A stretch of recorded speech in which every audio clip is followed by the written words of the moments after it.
എൻ്റെ പ്രിയപ്പെട്ട കഴിഞ്ഞ ദിവസം ഇവിടെ അഞ്ചു ആൻ്റണി എന്നും പറഞ്ഞൊരു മോള് ഒരു സാക്ഷ്യം പറഞ്ഞു. വലിയ സാക്ഷ്യമാണെന്ന് വെച്ച് കഴിഞ്ഞാൽ അത്ര വലിയ സാക്ഷ്യമല്ല, എന്നാൽ നമുക്ക് റെഫർ ചെയ്യാവുന്നൊരു കുറേ അധികം പോയിൻറ്റ്സ് എല്ലാം ഉണ്ട്. അഞ്ചു ആൻ്റണി ഒരു എയറോനോട്ടിക് എൻജിനീയറാണ്. റാങ്കിൽ പഠിച്ചു വന്ന, എല്ലാ ബാച്ചിലും റാങ്ക് കിട്ടി പഠിച്ചു വന്ന എറണാകുളംകാരത്ത് ഏലൂർ സ്വദേശിയായ ഒരു എയറോനോട്ടിക് എൻജിനീയറാണ്. എയറോനോട്ടിക് എൻജിനീയർ വിമാനത്തിൻ്റെ എൻജിൻ സൈഡ് പഠിച്ചിട്ടുള്ള ആളാണ്. പക്ഷേ ആളിന് ജോലിയില്ല. ജോലിയില്ലാത്തതിൻ്റെ കാരണം വെച്ച് കഴിഞ്ഞാൽ റാങ്കിൽ ആൾ പാസ് ഔട്ടായതാണ്. അപ്പോൾ പെട്ടെന്ന് ജോലി കിട്ടേണ്ടതാണ്. ജോലി കിട്ടിയില്ല. പിന്നെ കല്യാണമായി, പിന്നെ പ്രസവമായി, കുട്ടികളെ വളർത്തലായി, നല്ല ഗ്യാപ്പായിപ്പോയി. നിങ്ങൾക്കിത് എല്ലാവർക്കും എന്തുമാത്രം മനസ്സിലാവുമെന്ന് അറിയത്തില്ല. ഒരു എയറോനോട്ടിക് എൻജിനീയറിൻ്റെ ജീവിതം ചുമ്മാ ദുരന്തമായി പോവുകയാണ്. ഒന്നും പഠിക്കാത്ത കുട്ടിയെപ്പോലെ ആകാൻ പോവുകയാണ്. എന്താ കാര്യം? ഒരു കല്യാണം വന്നു, പിന്നെ കുട്ടികളായി, പിന്നെ വളർത്തിക്കഴിഞ്ഞപ്പോൾ ഗ്യാപ്പായി, കരിയർ ഗ്യാപ്പ് വന്നു. കരിയർ ഗ്യാപ്പ് വന്നു കഴിഞ്ഞാൽ പിന്നെ നിങ്ങൾക്ക് പ്രൊഫഷണൽസിനറിയാം, കരിയർ ഗ്യാപ്പാണ് നമ്മുടെ ഏറ്റവും വലിയ വില്ലൻ എന്ന് പറയുന്നത്. പക്ഷേ ഉടമ്പടിയിൽ ഒരിക്കലും കരിയർ ഗ്യാപ്പിനാണ് എപ്പോഴും ഉടമ്പടി ടാർഗറ്റ് ചെയ്യുന്ന ഒരു ഗൺ പോയിൻറ്റിലാക്കുന്ന ഒരു സംഭവം കരിയർ ഗ്യാപ്പാണ്. എന്നുവെച്ചാൽ കരിയർ ഗ്യാപ്പോടുകൂടി എന്ത് വരും? ഉടമ്പടി ഞങ്ങൾ സടകുടഞ്ഞിരുന്നേക്കും. എന്താ കാര്യം? നിൻ്റെ മെറിറ്റ് പോയല്ലോ. അതാണ് പ്രശ്നം. കരിയർ ഗ്യാപ്പിൽ നിനക്ക് ജീവിതത്തിൻ്റെ സമ്മർദ്ദങ്ങളും ജീവിതത്തിൻ്റെ ആവശ്യം. ഇപ്പോൾ കല്യാണം കഴിക്കണ്ടേ? ഇപ്പോൾ വള്ളം നല്ലതാണ്, അത് വെള്ളത്തിൽ കിടക്കണം അല്ലേ? അപ്പോൾ എന്ത് പറ്റും? വള്ളത്തിന് തുഴഞ്ഞു പോകാൻ പറ്റും. പക്ഷേ വള്ളത്തിൽ കിടന്നു കഴിഞ്ഞാൽ വള്ളം മുങ്ങിപ്പോവും. ഇപ്പം നമ്മൾ പഠിക്കണത് എന്തിനാണ്? ജീവിക്കാനാണ്. ജീവിതമില്ല എന്നുണ്ടെങ്കിൽ പിന്നെ എന്ത് പറ്റും? പഠിച്ചു, പണമുണ്ട്, പക്ഷേ ജീവിതമില്ല. അപ്പോൾ എന്ത് പറ്റി? പ്രൊഫഷൻ ജീവിതത്തെ അങ്ങ് വിഴുങ്ങും. അപ്പോൾ അങ്ങനെ വന്നു കഴിയുമ്പോൾ നമ്മൾ പ്രൊഫഷൻ നോൺസെൻസായിട്ട് മാറും. അപ്പോൾ ജീവിതം കരിപ്പിടിപ്പിക്കാൻ വേണ്ടി കല്യാണം കഴിച്ചു, അതിൻ്റെ ഭാഗമായിട്ട് കുഞ്ഞുങ്ങൾ വന്നപ്പോൾ കരിയർ പോയി, പ്രൊഫഷൻ പോയി. അത് എൻ്റെ മക്കളിത് നിങ്ങൾ ദൈവത്തെ ശരിക്കും സ്നേഹിക്കണമെന്ന് ഞാൻ പറയത്തുള്ളൂ. എന്താ സ്നേഹിക്കണമെന്ന് പറയാൻ കാരണം വെച്ച് കഴിഞ്ഞാൽ ഈ ലോകം മുഴുവൻ നോക്കണത് എങ്ങനെ നിന്നെ മെറിറ്റിൽ നിന്ന് ഔട്ടാക്കാവുന്ന നോക്കണത്. ലോകത്തിൻ്റെ മുഴുവൻ ലോകത്തിൻ്റെ മുഴുവൻ നിയമങ്ങൾ, എവിടെ സർക്കാർ നിയമമായാലും പ്രൊഫഷൻ്റെ നിയമമായാലും എല്ലാ നിയമങ്ങളും എൻ്റെ ഉദ്ദേശിക്കുന്നത് എന്താണ്? നിന്നെ ഡീമെറിറ്റിലാക്കുക എന്നുള്ളതാണ്. ദാറ്റ് മീൻസ് നിൻ്റെ ലൈഫ് സമ്മർദ്ദത്തിലാക്കി, കോമ്പറ്റീഷനിലാക്കി നിന്നെ ഔട്ടാക്കുകയാണ്. നിയമങ്ങൾ എന്ത് ചെയ്തതാണ്? ആരെയും രക്ഷിച്ചിട്ടില്ല, ഔട്ടാക്കിയതാണ് ചെയ്യണത്. ഈ നിയമം മനുഷ്യനെ ഔട്ടാക്കും. അത് ആത്മീയ നിയമമായാലും ശരി, അത് പാലിക്കാൻ പറ്റാതെ കഴിഞ്ഞാൽ നമ്മൾ പാപിയായില്ലേ? തീർന്നില്ലേ പരിപാടി?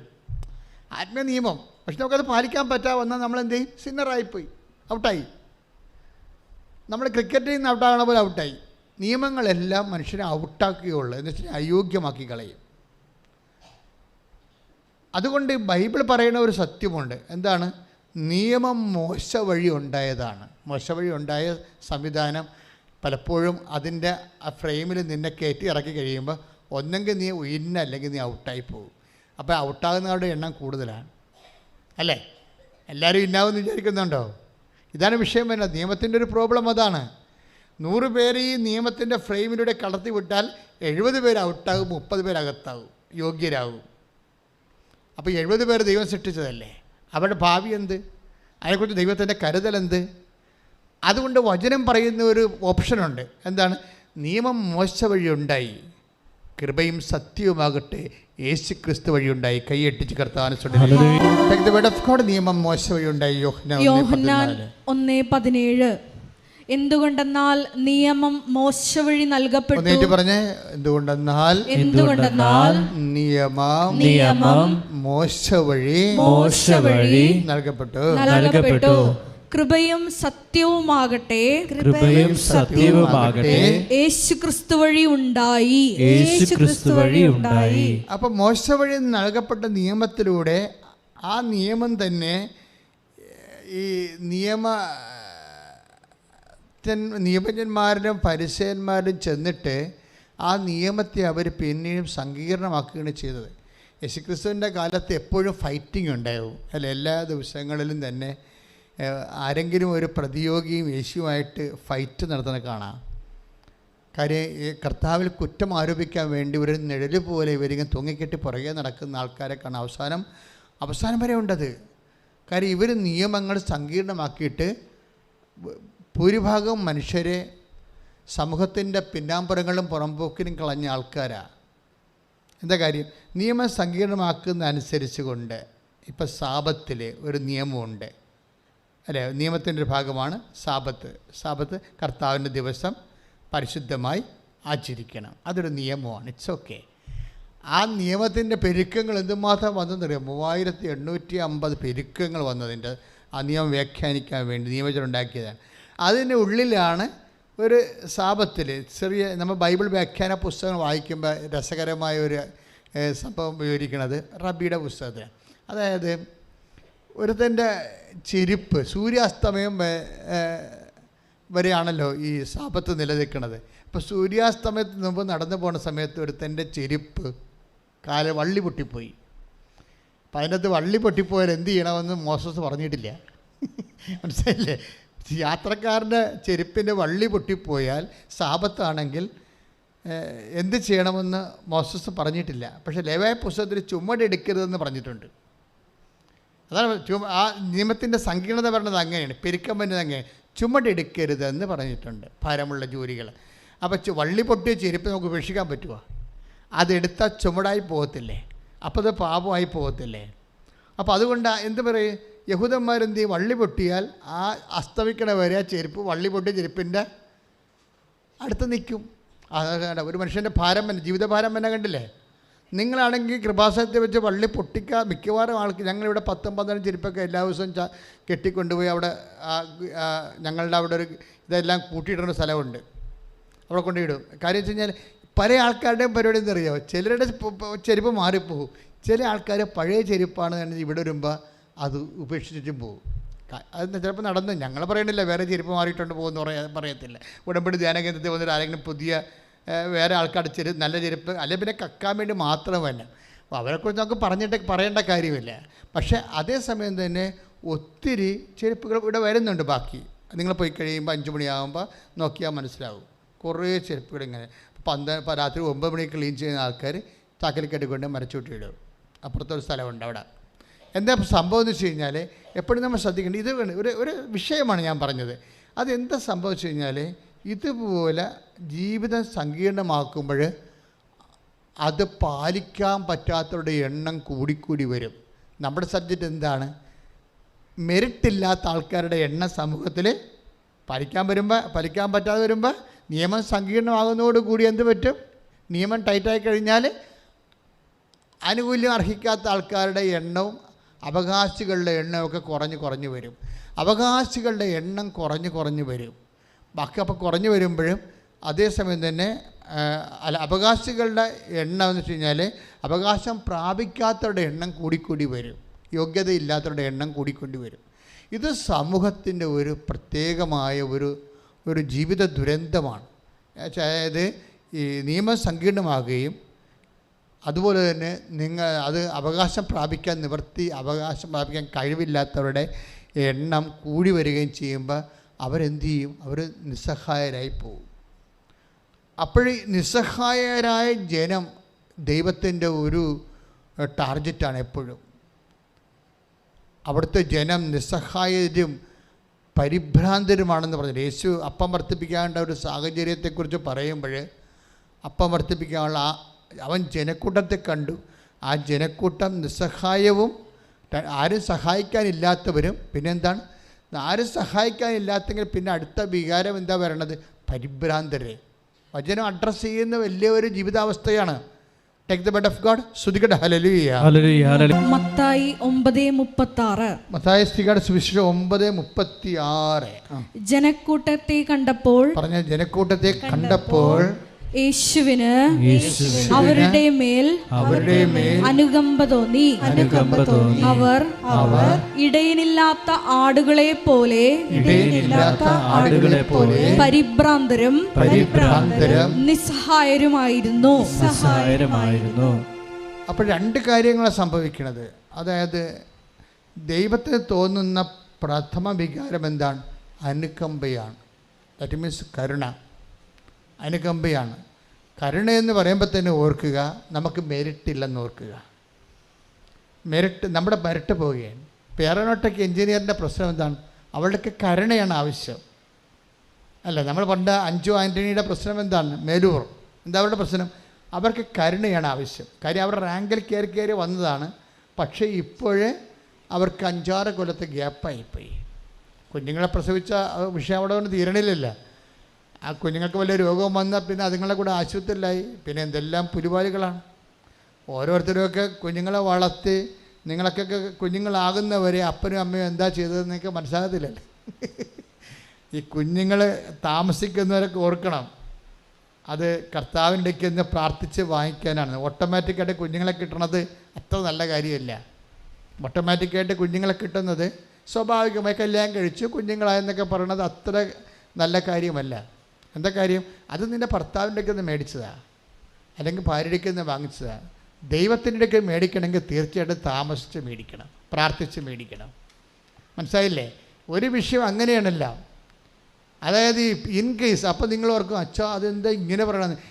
ഇനിയിപ്പോൾ നിങ്ങൾ സ്വാഭാവികമായിട്ട് പ്രഗ്നൻ്റ് ആയതാണെങ്കിൽ പോലും എൻ്റെ മകനെ മകളെ ഇത് സ്വാഭാവിക നടപടി ആണെങ്കിൽ സ്വാഭാവികമായി നിങ്ങൾ ഇപ്പോഴും ആനിമൽ കിങ്ഡത്തിലാണ്. പല കിങ്ഡമില്ലേ? പ്ലാന്റിൻ്റെ കിങ്ഡമുണ്ട്, പിന്നെ ഹ്യൂമൻ കിങ്ഡമുണ്ട്, പിന്നെ ആനിമൽ കിങ്ഡമുണ്ട്. ആനിമൽ കിങ്ഡത്തിലെല്ലാം സ്വാഭാവികമായി ഡെലിവറി നടക്കുന്നു.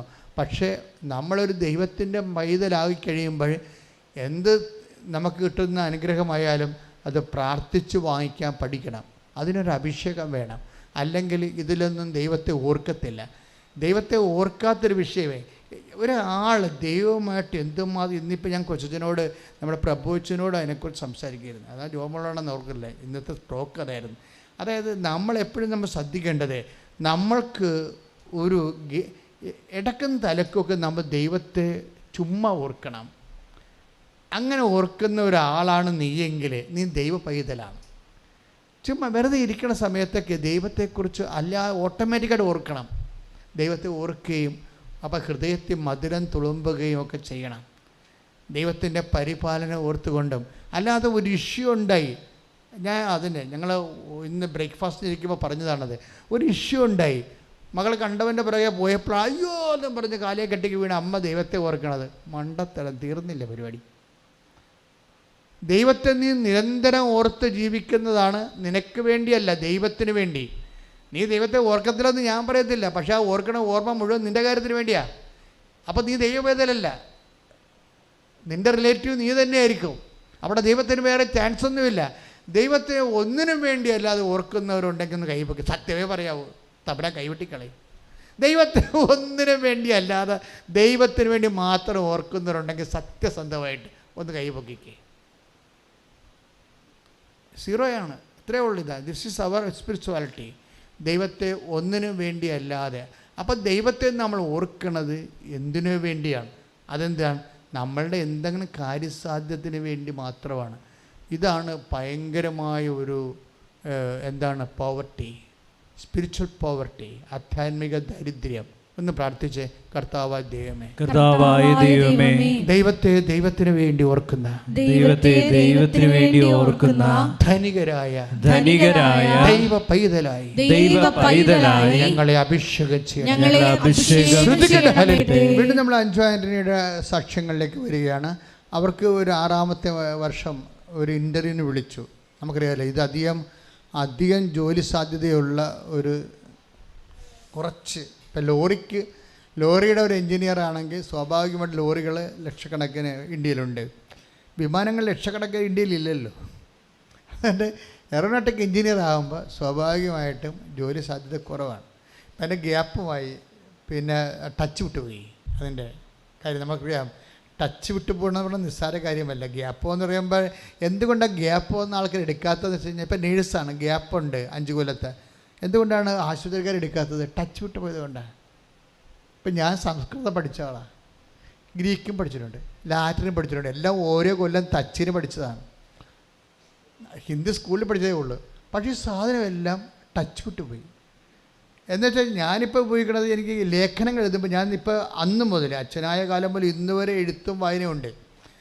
അത് കാരണം എഴുത്തും വായന, അപ്പോൾ ഗവേഷണമുണ്ട്, റിസർച്ചുണ്ട്. അതുകൊണ്ട് ലാറ്റിനും അതുപോലെ തന്നെ ഇപ്പോൾ ലാറ്റിനൊക്കെ ഡോക്ടറേറ്റ് എടുത്തിട്ടുള്ള ആൾക്കാരോടൊക്കെ സംശയങ്ങൾ ചോദിച്ച് വെരിഫൈ ചെയ്തൊക്കെ എഴുതണം. എന്നാലും അന്ന് പഠിക്കണ കാലത്തുണ്ടായിരുന്ന സംസ്കൃതത്തിൻ്റെയോ ഗ്രീക്കിൻ്റെയോ ലാറ്റിൻ്റെയോ ടച്ച് ഇപ്പോൾ ഇല്ല, ടച്ച് വിട്ട് പോയതാണ്. അതാണ് സംഭവം. അതാണ് ഗ്യാപ്പിൻ്റെ പ്രോബ്ലം. ഉപയോഗിച്ചില്ലെങ്കിൽ ഗ്യാപ്പായി പോകും. പ്രൊഫഷൻസ് എല്ലാം അങ്ങനെയാണ്.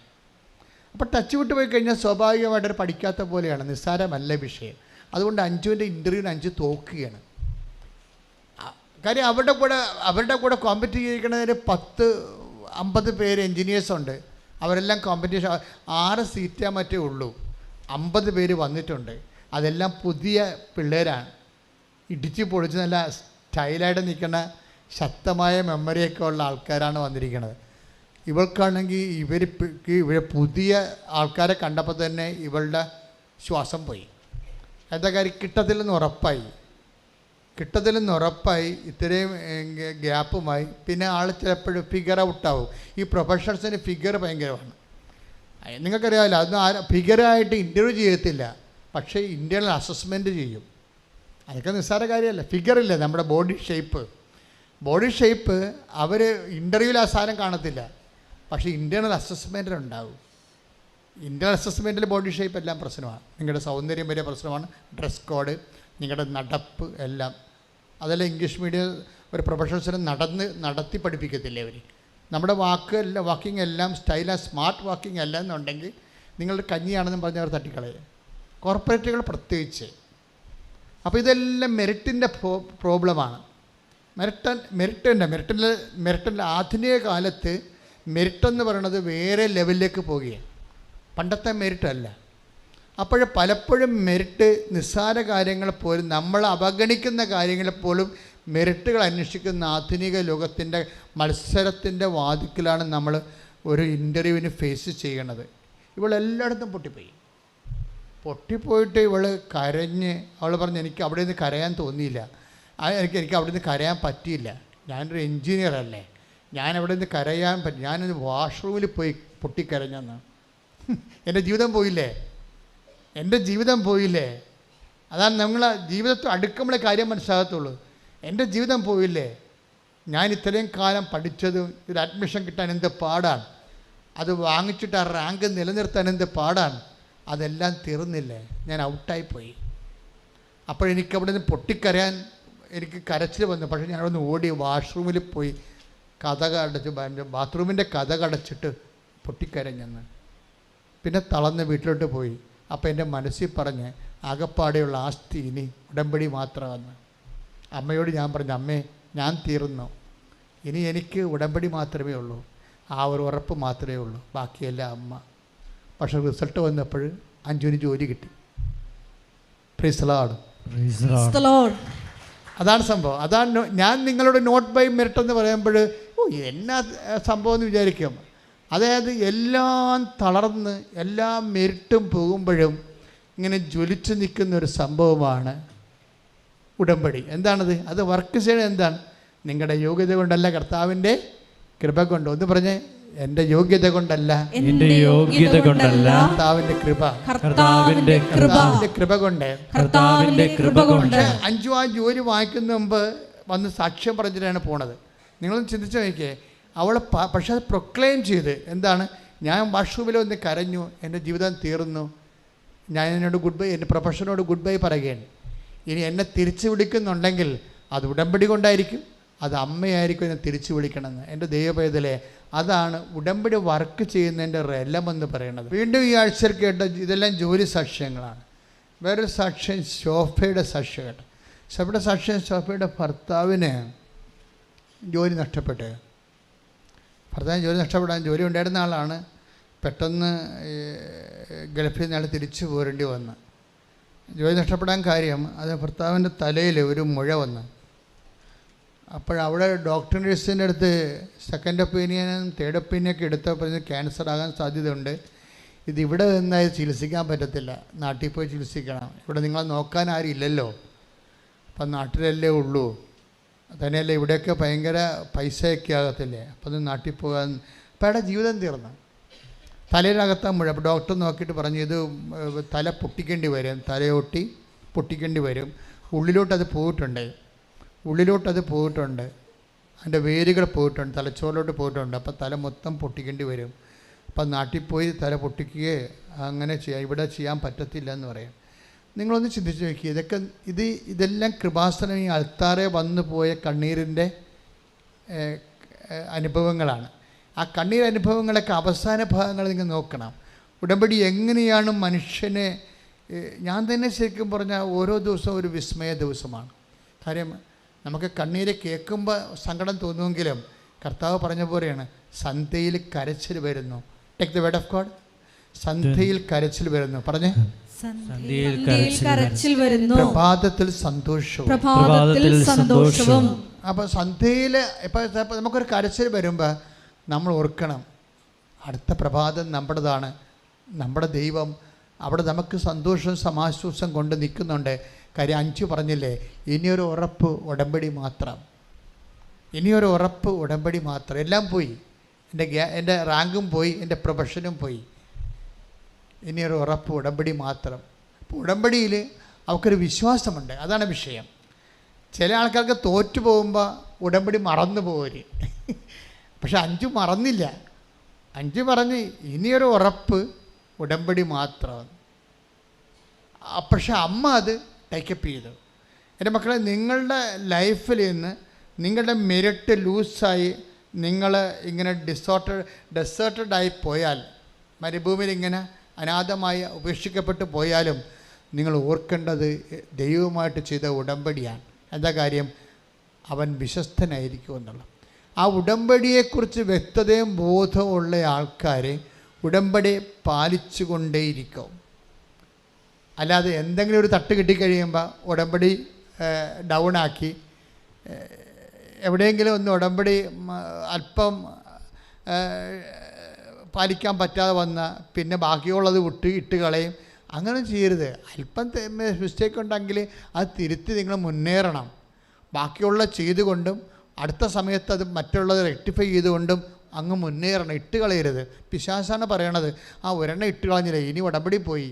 ഇത് നൊവേനെ പോലെ ചില ആൾക്കാർ പറയും, നൊവേന 6 കൂടി 7ാമത്തെ കൂടാവത്തില്ല, ഇനിയിപ്പോൾ പോയില്ലേ, ഇനി നിർത്തിയേക്കാം, അല്ലെ പിന്നെ ഒന്നൊന്ന് കൂടണ്ടേ. അങ്ങനെ ഒന്നും ഉടമ്പടിക്കില്ല.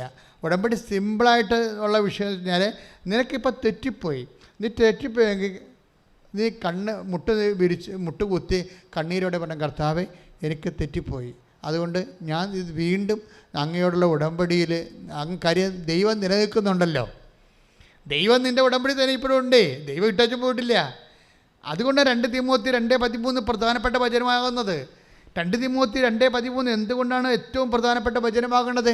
നിങ്ങൾ അവിശ്വസ്തരായിരുന്നാലും ഞാൻ വിശ്വസ്തനായിരിക്കും. Praise the Lord.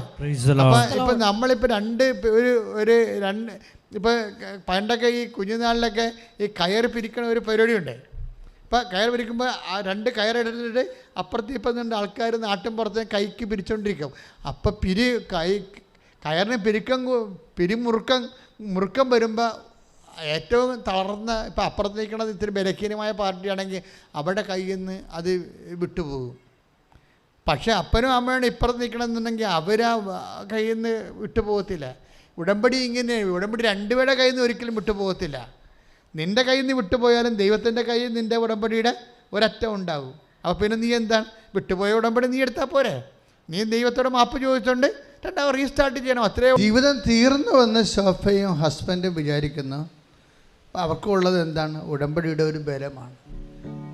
പക്ഷേ നാട്ടിൽ വന്ന് ഇങ്ങനെ തലയൊട്ടി പൊളിച്ച് തലച്ചോറിൻ്റെ ഉള്ളിലേക്ക് പോകുന്ന വേരുള്ളതാണ്, മേജർ ഓപ്പറേഷനാണ്. കുടുംബം വെളുത്തു പോകുന്നൊക്കെ വിചാരിച്ച് പേടിച്ച് പ്രാർത്ഥിച്ച് ഉടമ്പടി എടുത്തിട്ടാണ് ഇവർ ഇതെല്ലാം ചെയ്യണത്. പക്ഷേ റിസൾട്ട് വന്നപ്പോൾ അത് വെറും ഒരു വെള്ളം മാത്രമാണെന്നും കൊഴുപ്പ് കെട്ടിയിരിക്കണമെന്നും സിമ്പിളായിട്ട് ആ വിഷയം കൈകാര്യം. അപ്പോൾ പെട്ടെന്നാണ് ഇങ്ങനെ ഒരു കാർമേഘം പോലെ വരണത്.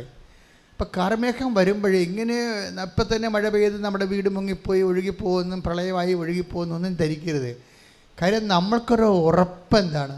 നമ്മുടെ വിശ്വാസമാണ്, ദൈവത്തിലുള്ള വിശ്വാസം. അപ്പോൾ എൻ്റെ മക്കളെന്ത് ചെയ്യണമെന്ന് വെച്ച് കഴിഞ്ഞാൽ ഈ ഇഷ്യൂസ് ഉണ്ടാകുമ്പോൾ മാത്രം ദൈവമായിട്ട് ഒരു റിലേഷൻ വെക്കരുത്. ഇപ്പോൾ ചിലർ അങ്ങനെയല്ലേ, എന്തെങ്കിലും ഒരു പ്രോബ്ലം ഉണ്ടാകുമ്പോൾ ഉടമ്പടി എടുത്ത് കുറച്ച് നാൾ ഉടമ്പടിയിലൊക്കെ ജീവിച്ച് അതിൻ്റെ ആനുകൂല്യമൊക്കെ കൈപ്പറ്റി സാക്ഷിയൊക്കെ പറഞ്ഞിങ്ങനെ പോകും. പിന്നെ എന്തു ചെയ്യും? പിന്നെ പഴയ ലോകത്താനായിട്ട് തന്നെ പിന്നെ അവർ ജീവിക്കും. അതാണ് പ്രോബ്ലം. അത് ദൈവത്തിന് നേരത്തെ അറിയാം. നിങ്ങൾ ഈ കാര്യം കണ്ടു കഴിയുമ്പോൾ വീണ്ടും പഴയതുപോലെ പൗശന്യവും വഴക്കും തമ്മിലടിയും അസ്വസ്ഥതയും കള്ളത്തരവും തോന്നിവാസവും മത്സരവും വാശിയും വെള്ളവടിയും എല്ലാം തിരിച്ചു വരുമെന്നും നിങ്ങളിപ്പോൾ അത്യാവശ്യം നിക്കക്കളിയില്ലാത്തതുകൊണ്ട് പട്ടങ്ങി പറയണമെന്നും നിങ്ങൾ പഴയ പിഴച്ച ആൾക്കാരായിട്ട് തന്നെ തിരിച്ചു പോകുമെന്നും ദൈവത്തിനെങ്ങാനും ഒരു അറിവ് നേരത്തെ ഉണ്ടെങ്കിൽ അത് പണിയായി വരും, ഉടമ്പടി താമസിക്കാം. അപ്പം നിങ്ങൾ ആദ്യം എടുക്കേണ്ട തീരുമാനം ഇതാണ്: കർത്താവേ, ഉടമ്പടിയിലൂടെ ലഭിച്ച വിശുദ്ധി ഏത് സാഹചര്യത്തിൽ ഞാൻ നഷ്ടപ്പെടുത്തത്തില്ല. ഉടമ്പടിയിലൂടെ ലഭിച്ച ദൈവസ്നേഹവും അങ്ങയുമായിട്ടുള്ള ബന്ധം ഒന്ന് ഏറ്റു പറഞ്ഞ്, ദൈവമേ ഉടമ്പടിയിലൂടെ ലഭിച്ച വിശുദ്ധിയും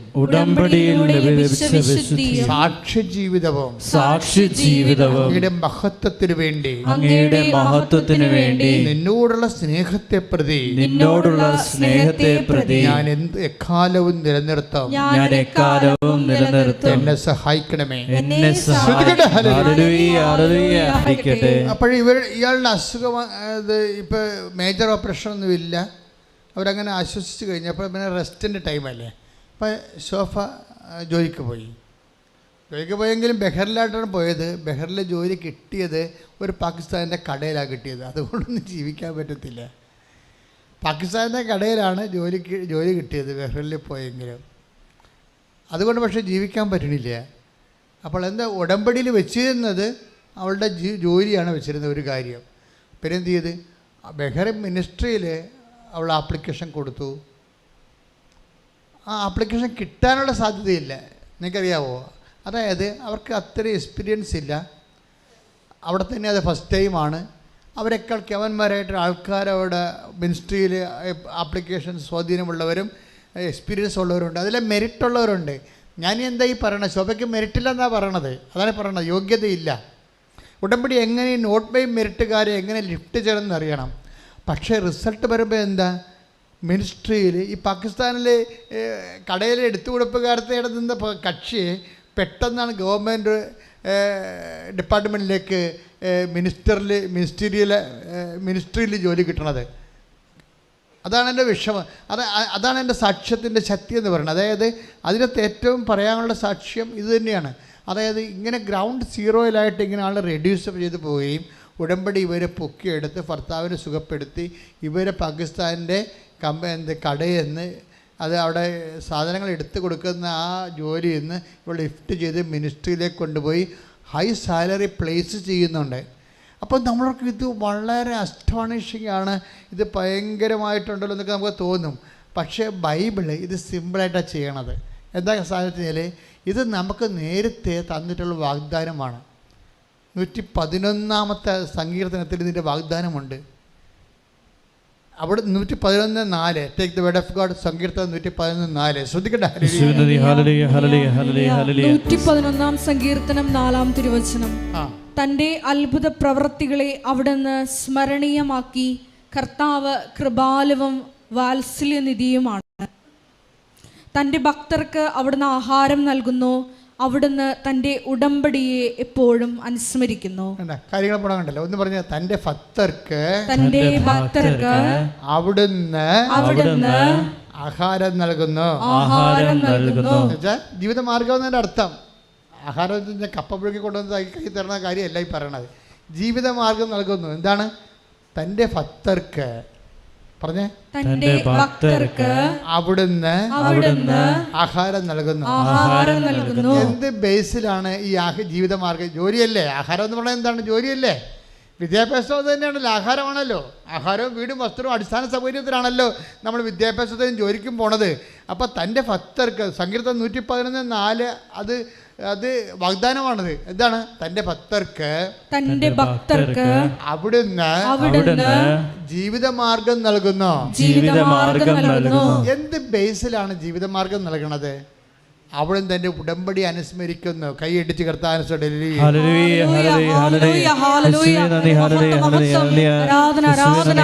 ഈ സങ്കീർത്തനം 111:4 ഇതിൻ്റെ ബേസിക് വേർഡ്. എന്താ കാര്യം? നിങ്ങൾക്ക് ഇപ്പോൾ അഞ്ജു ആൻ്റണി എറണോട്ടിക് എഞ്ചിനീയർ, 6 വർഷം ഗ്യാപ്പുള്ള എഞ്ചിനീയർ, അവരെക്കാൾ ശക്തരായ ആൾക്കാരുമായിട്ടാണ് അവർക്ക് ഇൻ്റർവ്യൂ. ഇൻ്റർവ്യൂവിൽ അവർക്ക് കിട്ടിയിരിക്കുന്ന സ്കോർ 0. ആ ഹീറോ സ്കോറിൽ നിന്ന് അവർ നിലയം വിളിച്ച് ബാത്റൂമിൽ പോയി ഉച്ചത്ത് നിലവിളിച്ചിട്ട് സങ്കടത്തോടെ പ്രൊഫഷനോട് ബൈ പറഞ്ഞുകൊണ്ട് അവർ വീട്ടിലോട്ട് പോവുകയാണ്. അവർ തിരിച്ചു വിളിച്ചത് ആരാണ്? ഈ സങ്കീർത്തനം 114. എന്താണ്? അവൾ ഉടമ്പടിയോട് വിശ്വസ്തയായിരുന്നു.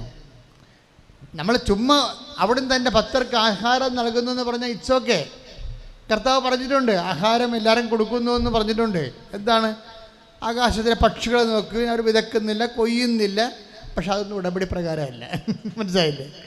അതായത് നിങ്ങൾക്ക് മെരിറ്റ് പോകുന്ന സമയത്ത് ആഹാരം കിട്ടുന്നത്, ജോലി കിട്ടുന്നത്, ഇറ്റ് ഈസ് മെരിറ്റ് പോയാൽ പിന്നെ എന്താണ്? But by grace. അതാണ് 114 പറയണത്. അവിടെ ഏറ്റു പറഞ്ഞ അവിടുന്ന് തന്റെ ഭക്തർക്ക് ആഹാരം നൽകുന്നു. എന്താണ് അടുത്ത വചനം? അവിടുന്ന് തന്റെ ഉടമ്പടി അനുസ്മരിക്കുന്നു. നിങ്ങൾ മനസ്സിലായില്ലേ? ആഹാരം നൽകുന്നത് ഈ മെരിറ്റ്. ശോഭയ്ക്ക് ജോലി കിട്ടിയതും പാകിസ്ഥാൻ്റെ സാധാരണ കച്ചവട പിടികയെന്ന് ബെഹറിൻ്റെ മിനിസ്ട്രിയിലേക്ക് ശോഭയെ ഉയർത്തിയത് എന്താണ്? അവിടുന്ന് തൻ്റെ ഉടമ്പടി അനുസ്മരിക്കുന്നു. അതായത് ദൈവം നീ ചെയ്ത ഉടമ്പടി അനുസ്മരിക്കുകയാണ്. ആ അനുസ്മരണം അതേ സമയത്തുള്ള അതേ ഒരു വൈബിൽ നീയും ദൈവത്തോട് ചെയ്ത ഉടമ്പടി അനുസ്മരിച്ചുകൊണ്ടേയിരിക്കണം. പ്രാർത്ഥിക്കുക. കർത്താവായ ദൈവമേ, ഞാൻ അങ്ങയോട് ചെയ്ത ഉടമ്പടി അനുദിനം അനുസ്മരിക്കുവാനും അതനുസരിച്ച് അങ്ങയുടെ ഭക്തനായി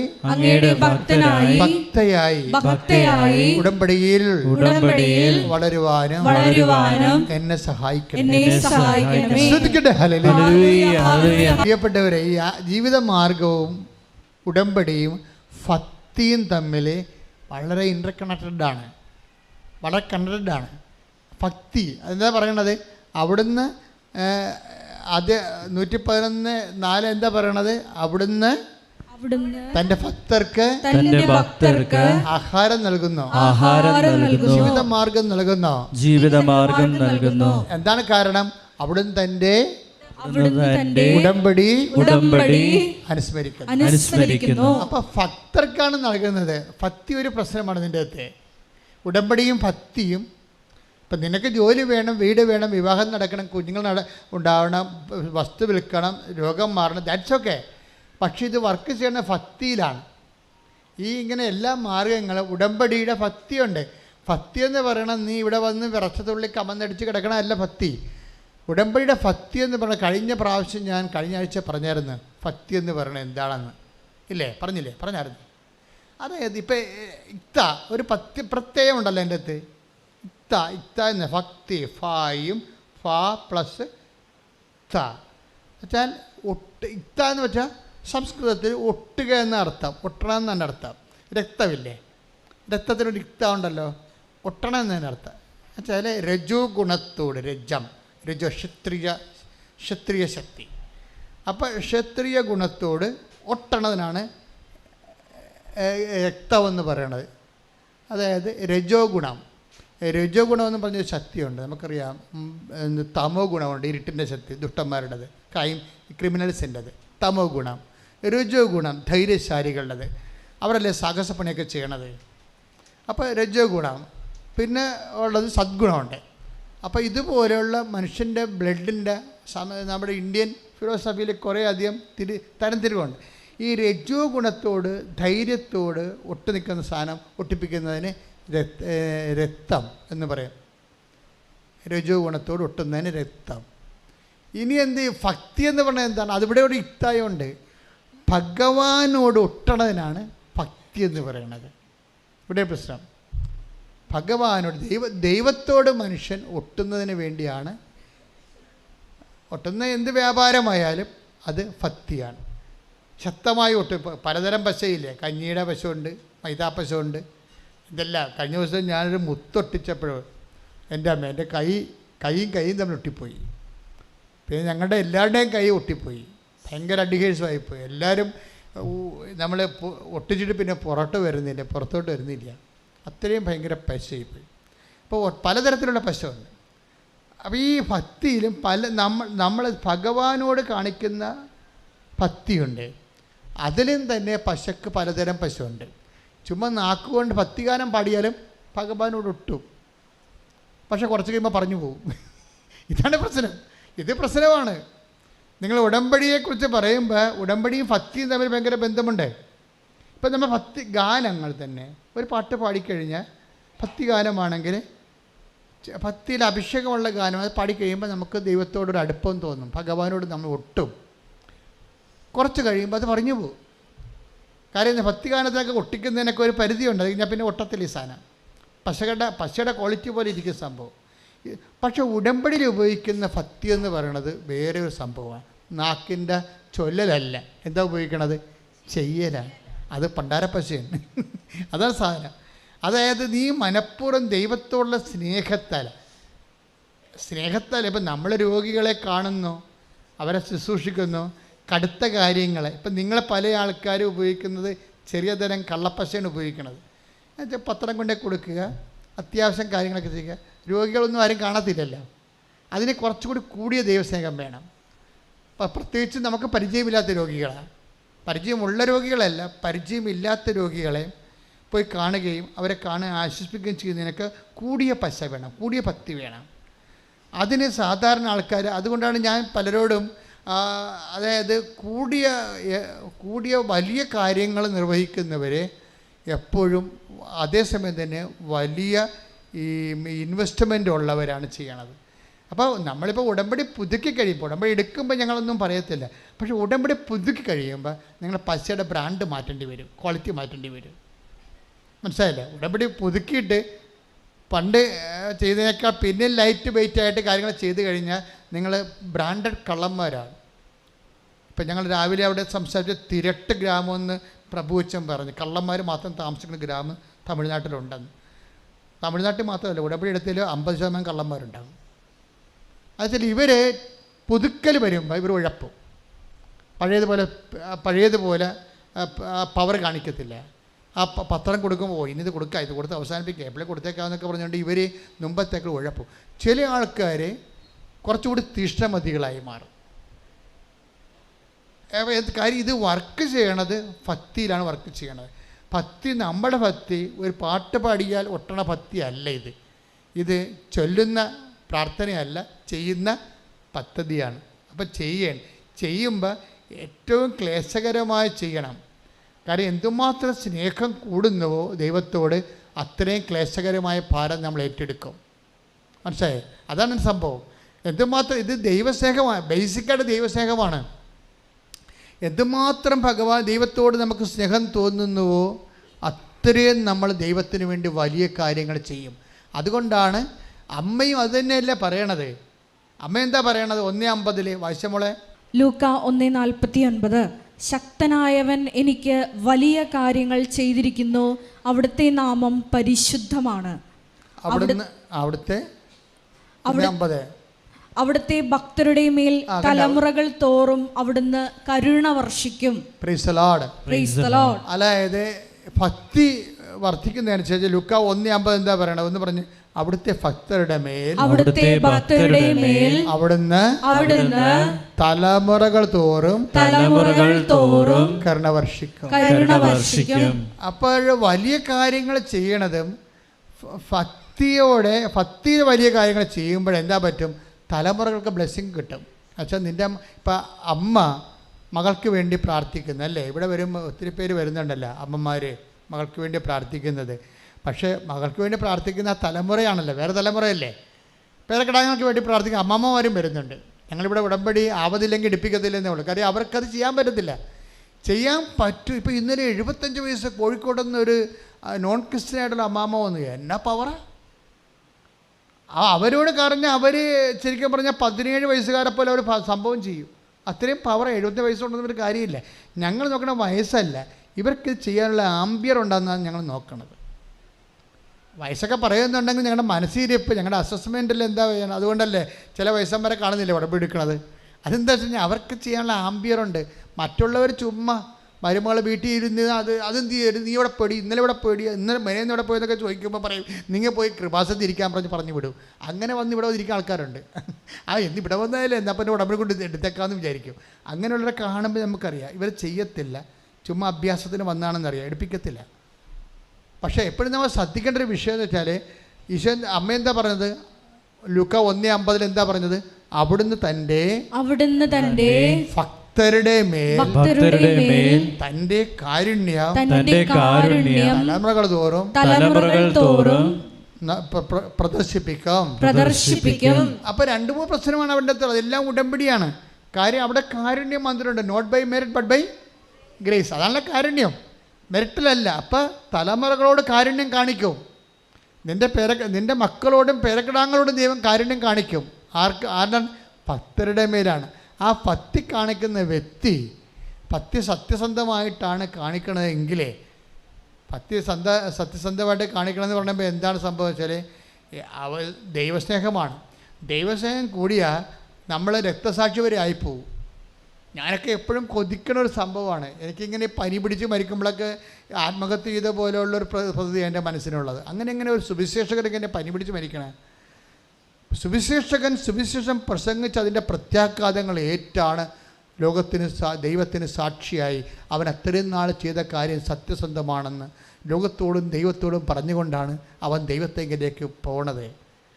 അതാണ് അപ്പോൾ അത്രയും വരെ എത്തിപ്പോകുന്നുണ്ടെങ്കിൽ, തീർച്ചയായിട്ട് എത്താൻ മനുഷ്യൻ കൊതിക്കുന്നുണ്ടെങ്കിൽ, ഭക്തിയുടെ പിന്നിൽ എപ്പോഴും നമുക്ക് ഒരു ആത്മാർത്ഥമായ സമർപ്പണം ഉണ്ടാകണം. അല്ലാതെ എന്തെങ്കിലും ഈ ലൊട്ടിലൊടുക്ക് പരിപാടി ചെയ്ത് ഉടമ്പടി ഒപ്പിക്കാമെന്ന് ആരും ധരിക്കരുത്. കാര്യം ഇത് അസസ് ചെയ്യണത് നിങ്ങൾ ചെയ്യുന്ന പ്രവൃത്തിയല്ല, ദൈവത്തോട് നിങ്ങൾ കാണിക്കേണ്ട സ്നേഹമാണ്. അതുകൊണ്ട് സങ്കീർത്തനം എന്താ പറയണത്? അവിടുന്ന് സ്നേഹത്താൽ ശ്രുതികട്ടെ ഹല്ലേലൂയ. സങ്കീർത്തനം 91:14 അവൻ സ്നേഹത്തിൽ എന്നോട് ഒട്ടി നിൽക്കുന്നതിനാൽ ഞാൻ അവനെ രക്ഷിക്കും.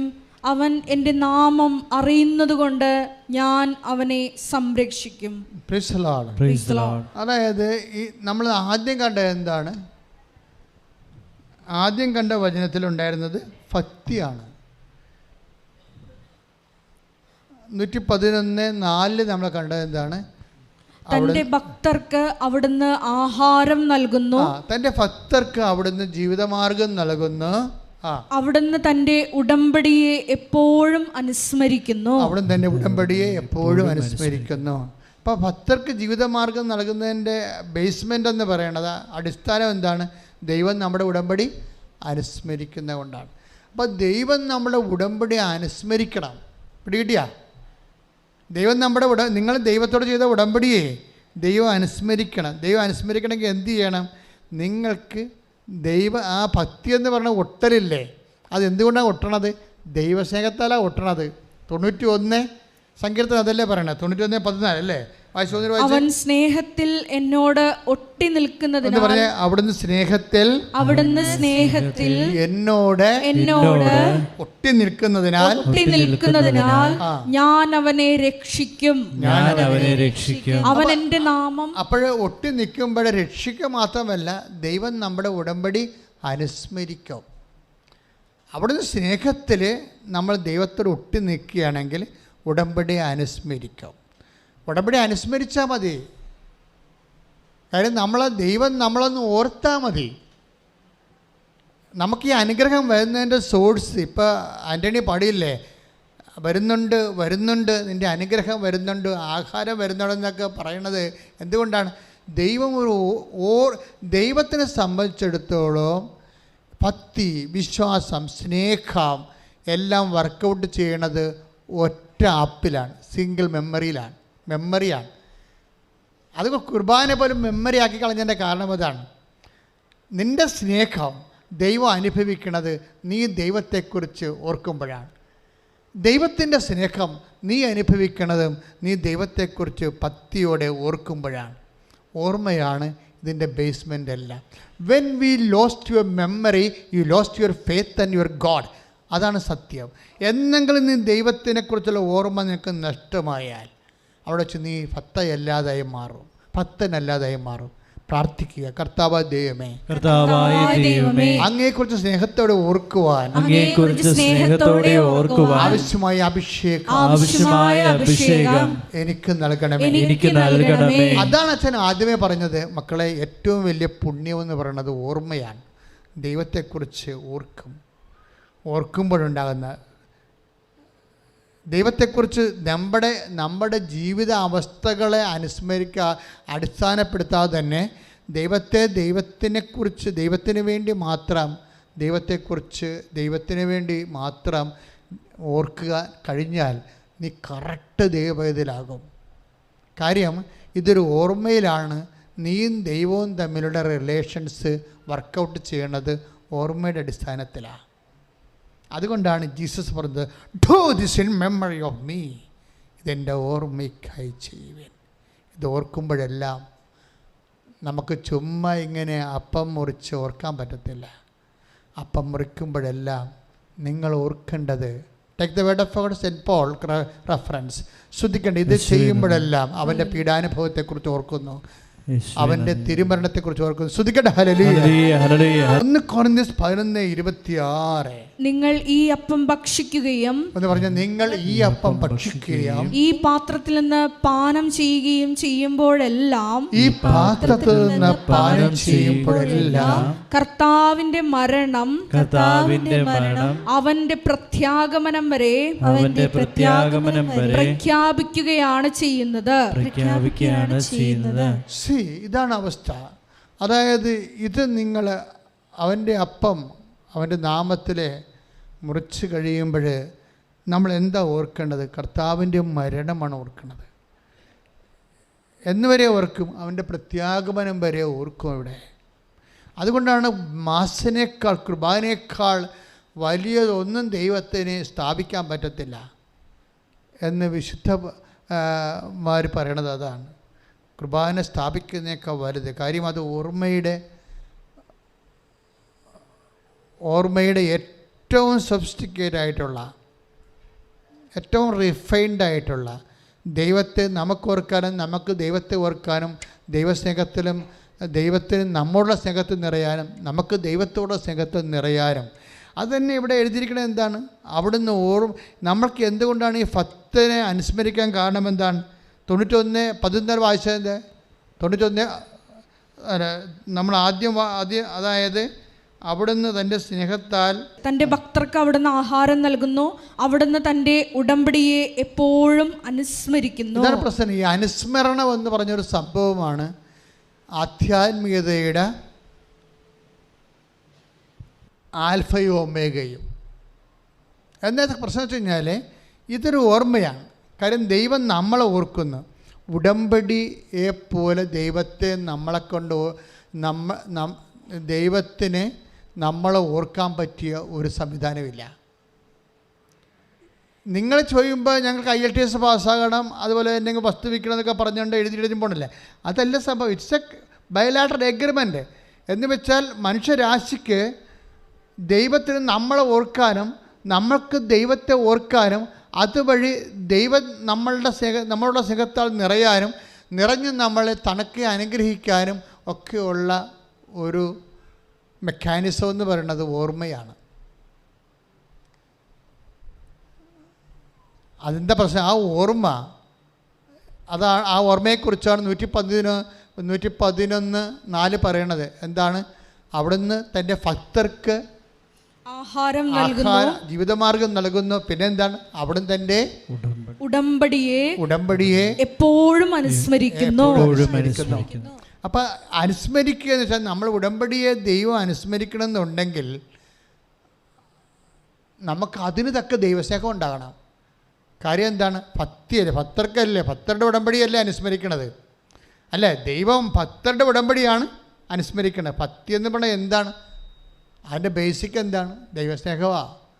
അതുകൊണ്ടാണ് ബൈബിൾ പറയണത് ഭക്തി ഒട്ടി നിൽക്കുന്ന പരിപാടിയാണെങ്കിലും ശരിക്കും ഒട്ടിക്കണേ എന്താണ്? അവിടുന്ന് സ്നേഹത്തിൽ. Take the word of God. 91 സങ്കീർത്തനം ശ്രദ്ധിക്കട്ടെ. ഹല്ലേലൂയ ഹല്ലേലൂയ ഹല്ലേലൂയ. 91 സങ്കീർത്തനം 14 തിരുവചനം. 91:14. അവൻ സ്നേഹത്തിൽ എന്നോട് ഒന്ന് ഒട്ടി പറഞ്ഞ് നിൽക്കുന്നതിനാൽ അവിടുന്ന് സ്നേഹത്തിൽ എന്നോട് ഒട്ടി നിൽക്കുന്നതിനാൽ ഞാൻ അവനെ രക്ഷിക്കും. രക്ഷ വരണതും സംരക്ഷണം വരണതും എല്ലാം വരണത് എന്താണ്? നിൻ്റെ സ്നേഹത്തിൻ്റെ ലെവലനുസരിച്ചാണ്. ദൈവസ്നേഹത്തിൻ്റെ ലെവല്. അപ്പം അത് ഉടമ്പടി എൻ്റെ മക്കൾ ടാർഗറ്റ് ചെയ്യണത് ഞങ്ങൾ പറയുന്ന നിർദ്ദേശങ്ങളും നിബന്ധനകളും അച്ചിട്ടതുപോലെ എണ്ണി ഒപ്പിച്ച് അതുപോലെ ചെയ്താൽ അങ്ങനെ ഒരു പാകത്തിനിങ്ങനെ പാചകവിധിയല്ലേ ഉടമ്പടി, അല്ലേ? ഉടമ്പടി ഒരു പാചകവിധിയായിട്ട് പണിയെടുക്കാം, അല്ലേ? നമുക്ക് വേണമെങ്കിൽ ഒരു ഉണ്ട ചമ്മന്തി അരക്കണമെങ്കിൽ എന്തുമാത്രം തേങ്ങ വേണം, എന്തുമാത്രം മുളക് വേണം, എത്ര കഷ്ണം മാങ്ങ വേണം എന്നൊക്കെ ഒരു പാചകവിധിയുണ്ട്. അതുപോലെ നിനക്ക് അനുഗ്രഹം കിട്ടണമെങ്കിൽ 5 രോഗികളെ കാണണം, 10 പേർക്ക് ഭക്ഷണം കൊടുക്കണം. അങ്ങനെ പാചകവിധിയല്ല ഉടമ്പടി. ഉടമ്പടി ദൈവസ്നേഹമാണ് വിഷയം. നീ ഉടമ്പടിയിലായിരിക്കുന്ന വ്യക്തിയുടെ ദൈവസ്നേഹം കൂടുന്നുണ്ടോ എന്ന് നോക്കണം. അല്ല നീ ചെയ്യണ കാര്യങ്ങളല്ല. നീ ചെയ്യണ കാര്യം സാങ്കേതികമായിട്ടാണെങ്കിൽ എന്ത് ചെയ്യും? ദൈവസ്നേഹം ഇല്ലാതെ സാങ്കേതികമായിട്ടാണ് ചെയ്യണമെങ്കിൽ വർക്കൗട്ട് ചെയ്യത്തില്ല.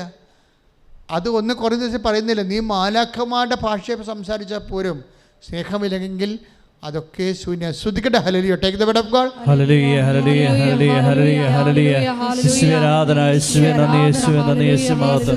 ഹല്ലേലൂയ ഹല്ലേലൂയ ഹല്ലേലൂയ. 1 കൊരിന്തോസ് 13:1. 1 കൊരിന്തോസ് 13:1. ഞാൻ മനുഷ്യരുടെയും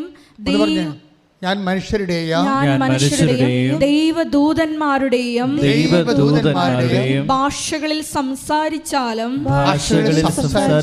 എനിക്ക് സ്നേഹമില്ലെങ്കിൽ ഞാൻ മുഴങ്ങുന്ന ചേങ്ങലയോ ചിലമ്പുന്ന കൈത്താളമോ ആണ്. അതായത് പൗലോസപ്പോസ് അത്ര വലിയ കവിയല്ലായിരുന്നു.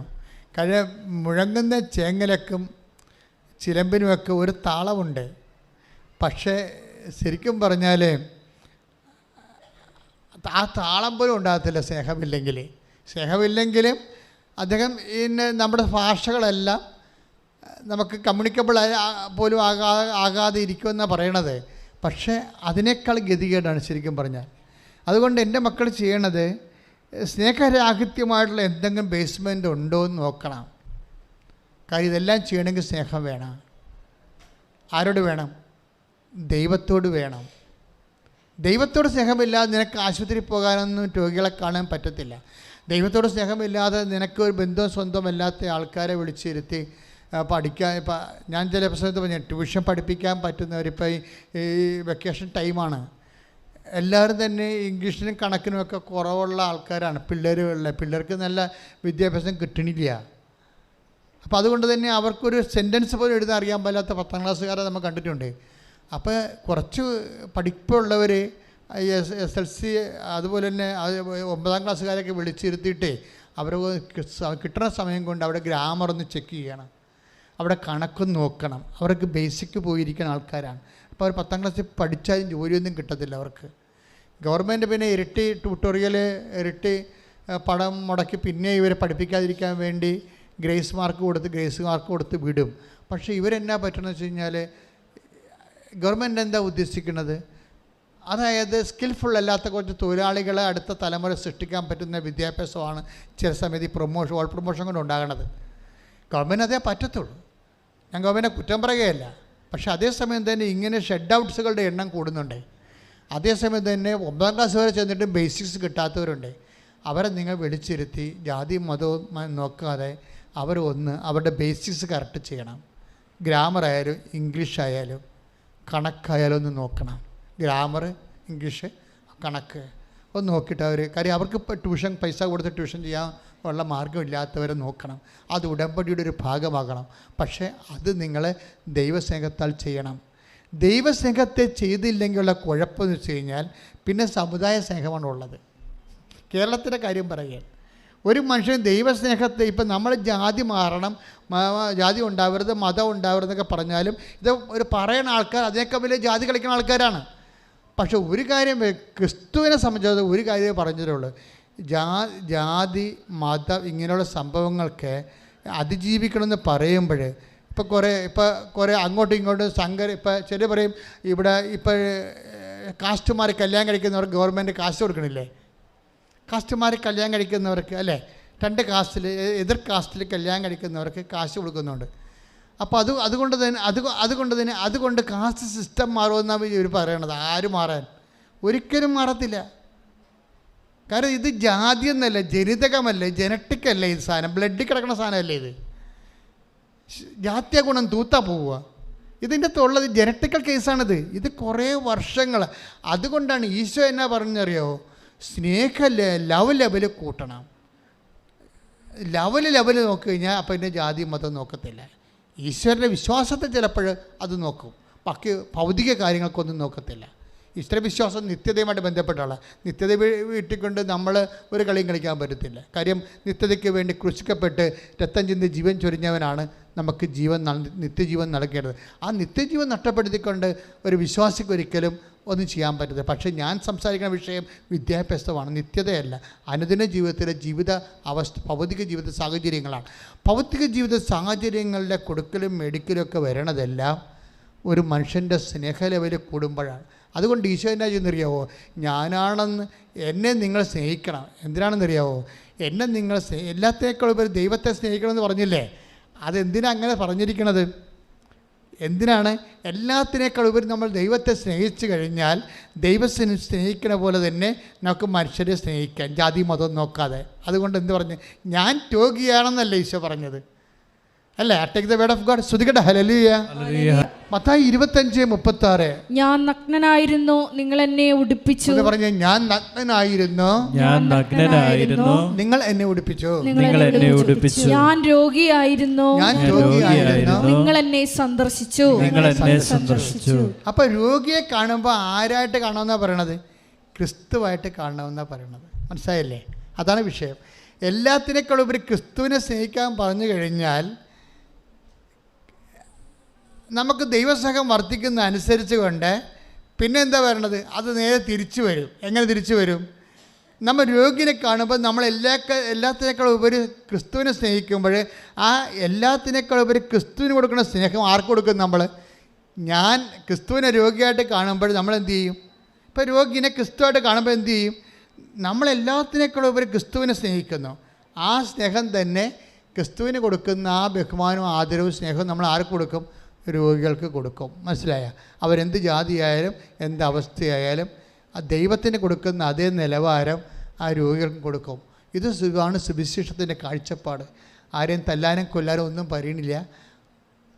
തളർന്നു കിടക്കുന്നവനെ താങ്ങാനുള്ള ദൈവസ്നേഹം ഉണ്ടാകാൻ വേണ്ടിയാണ് ക്രിസ്തു ക്രൂശിക്കപ്പെട്ട കാലമാണ് നോൻപ് കാലം. ശ്രുതിക്കട്ടെ, ഹല്ലേലൂയ. അപ്പോൾ ഉടമ്പടിയിൽ നമ്മൾക്ക് ഉടമ്പടി എപ്പോഴും പുഷ്പിക്കുന്നത് ദൈവസ്നേഹത്തിലാണ്. ഇപ്പം നിങ്ങൾ ടെക്നിക്കലായിട്ടും ഇങ്ങനെ സാങ്കേതികമായിട്ടും വിഷയങ്ങൾ ചെയ്താൽ അത് ഡ്രൈ ഉടമ്പടി എന്ന് പറയും, ഡ്രൈ കവനൻറ്റ്. നിങ്ങൾ പല ആൾക്കാരും ചെയ്യുന്നത് ഡ്രൈ കവനൻ്റാണ്. ഞാനെപ്പോഴും ഡ്രൈ കവനൻ്റ് എന്ന് പറയാം. എന്നാൽ ഡ്രൈ കവനൻ്റ് ഞങ്ങൾ കുർബാന ചൊല്ലുന്ന പട്ടക്കിടുന്ന മുമ്പ് ഡ്രൈ മാസം നടത്തുമായിരുന്നു. കഴിഞ്ഞ പ്രാവശ്യം ഞാനത് പറഞ്ഞായിരുന്നു, ഇപ്പോഴും ഞാനത് പറയുകയാണ്. ഡ്രൈ മാസം എന്ന് പറഞ്ഞാൽ എന്താണ്? ഒസ്തി പിന്നൊക്കെ എടുത്തിട്ട് കുർബാനയുടെ പ്രാർത്ഥനകളൊക്കെ ചൊല്ലിക്കൊടുക്കും. പട്ടം കിട്ടിയിട്ടില്ല, അത് ചൊല്ലി പഠിക്കുകയാണ്.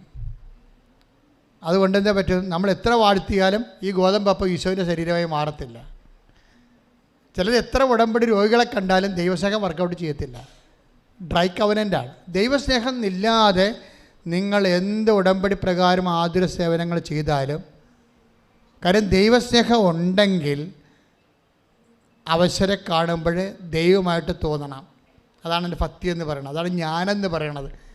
അല്ലെങ്കിൽ ഈശോക്ക് രോഗികളെ ശുശ്രൂഷിക്കണം എന്ന് പറഞ്ഞാൽ മതി. അങ്ങനെയല്ല, ഞാൻ രോഗിയായിരുന്നു എന്നാണ് പറയണത്. ദാറ്റ് മീൻസ് എല്ലാത്തിനുപരി ദൈവത്തെ സ്നേഹിക്കാൻ പറഞ്ഞ ദൈവം തന്നെ സ്നേഹിച്ചിട്ട് ചില പറയുമേ ദൈവം എന്ത് സ്വാർത്ഥനാണ്, എല്ലാത്തിനേക്കാളും ഉപരി ദൈവത്തെ സ്നേഹിക്കാൻ പറഞ്ഞിരിക്കണം. ഇതൊരിക്കലും നമുക്ക് വേറെ മനുഷ്യന് വേറെ പണിയൊന്നുമില്ല. യുക്തിവാദികളൊക്കെ പറയത്തില്ലേ, ദൈവത്തെ സ്നേഹിക്കുക, ദൈവത്തെ സ്നേഹിക്കുക. അപ്പോൾ ദൈവത്തെ സ്നേഹിക്കുമ്പോൾ ആ സ്നേഹിക്കാൻ വേണ്ടി ജനങ്ങളെ നിർബന്ധിക്കണ ദൈവം എന്തൊരു സ്വാർത്ഥനാണ്. പക്ഷേ അതെന്താ സംഭവം? നമ്മൾ ദൈവത്തെ സമ്പൂർണ്ണമായി എല്ലാത്തിനേക്കാളും ഉപരി സ്നേഹിച്ച് കഴിയുമ്പോൾ അടുത്ത കൽപ്പന പറയും. എന്താണ്? ഞാൻ രോഗിയായിരുന്നു, ഞാൻ നഗ്നനായിരുന്നു, നിങ്ങളെന്നെ ഉടുപ്പിച്ചു. അപ്പം നഗ്നനും രോഗിയും പാവപ്പെട്ടവനും എന്ന് വെച്ച് കഴിഞ്ഞാൽ ജീവിത നിലവാരങ്ങളിൽ നിൻ്റെ ഒപ്പം നടന്നു കയറാൻ പറ്റാത്തവർ ആരുണ്ട്? അവർക്ക് നീ സഹായിക്കാൻ ചെല്ലുമ്പോൾ നിൻ്റെ ബന്ധുവാണോ, സ്വന്തമാണോ, ജാതിക്കാരനാണോ, സമുദായക്കാരനാണോ നോക്കും. അങ്ങനെ നോക്കരുത്, ഞാനാണെന്ന് കണ്ടാൽ മതിയെന്ന്. ശ്രദ്ധിക്കട്ടെ.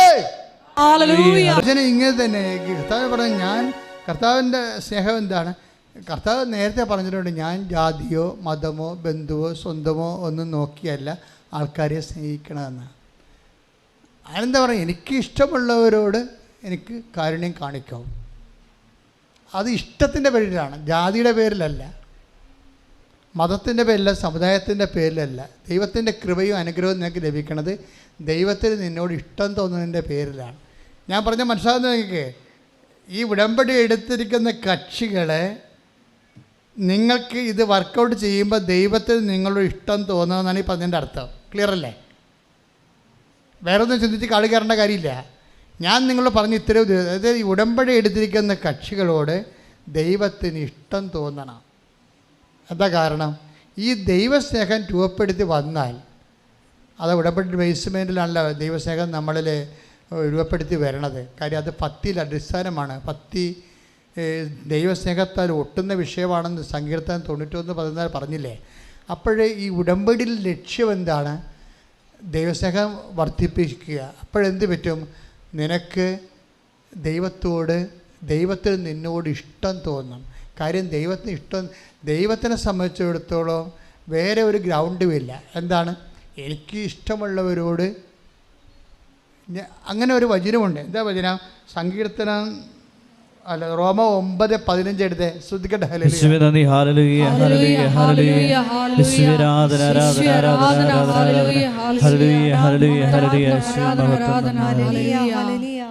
റോമ 9:15.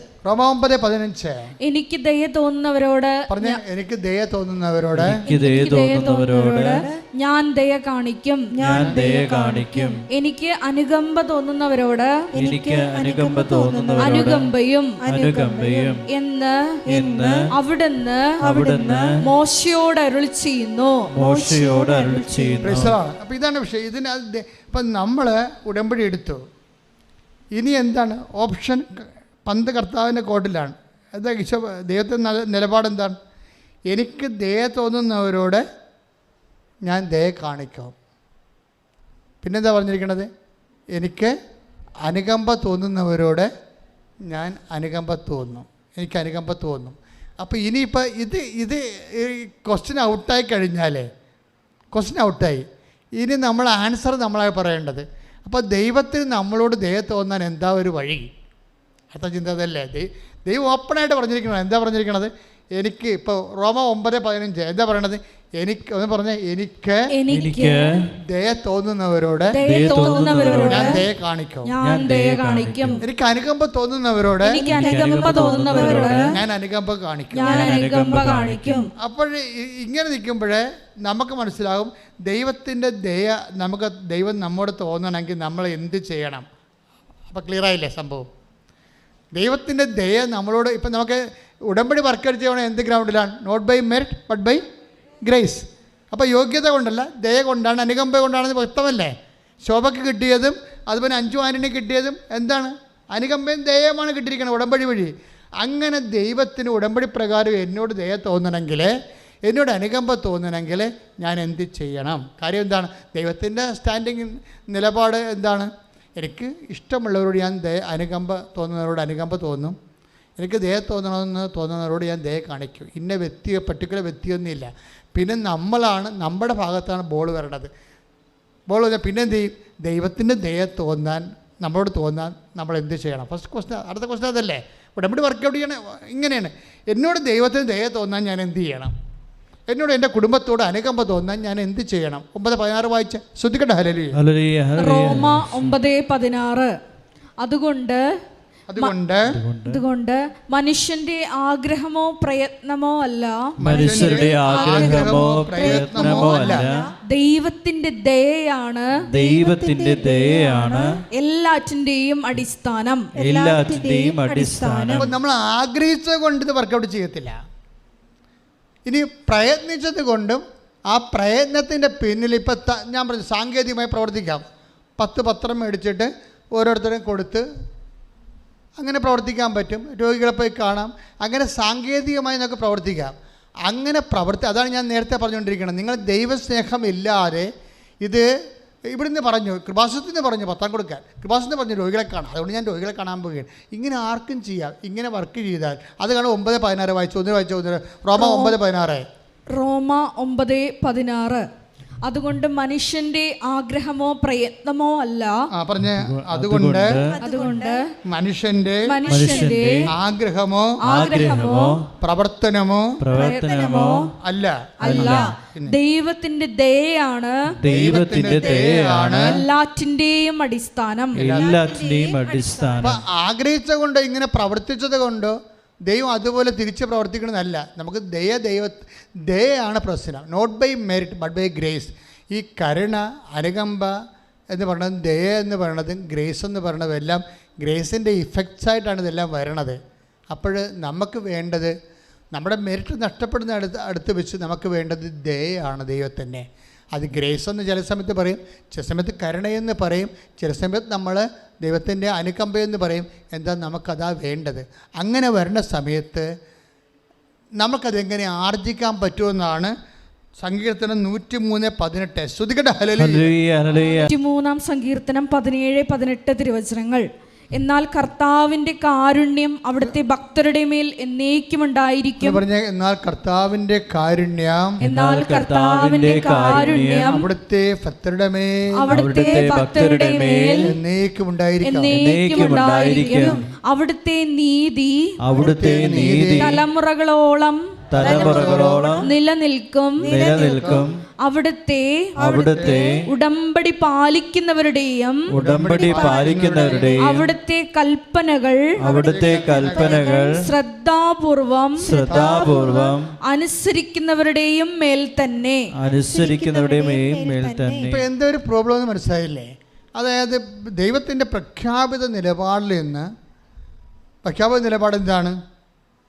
Roma 9:15. Take the word of God, repeat, read. ഹല്ലേലൂയ, ഹല്ലേലൂയ.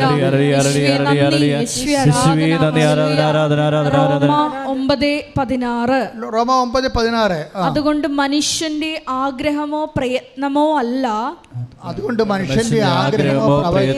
അല്ല, ദൈവത്തിന്റെ ദയയാണ് എല്ലാറ്റിന്റെയും അടിസ്ഥാനം.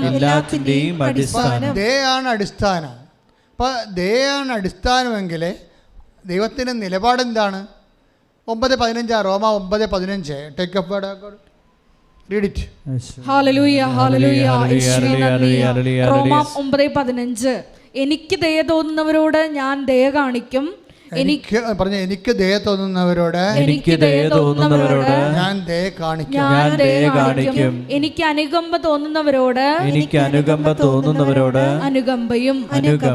അപ്പൊ നമ്മുടെ പ്രവർത്തനവും ആഗ്രഹവും അല്ല 9:16 പറയുന്ന പോലെ ദൈവത്തിന് ദയ കിട്ടാനുള്ള ഒരു മാർഗം. ദൈവത്തിന് ദയ കിട്ടാനുള്ള മാർഗം എന്താണ്? അതാണ് സങ്കീർത്തനം 103:18 പറയുന്നത്. എന്താണത്?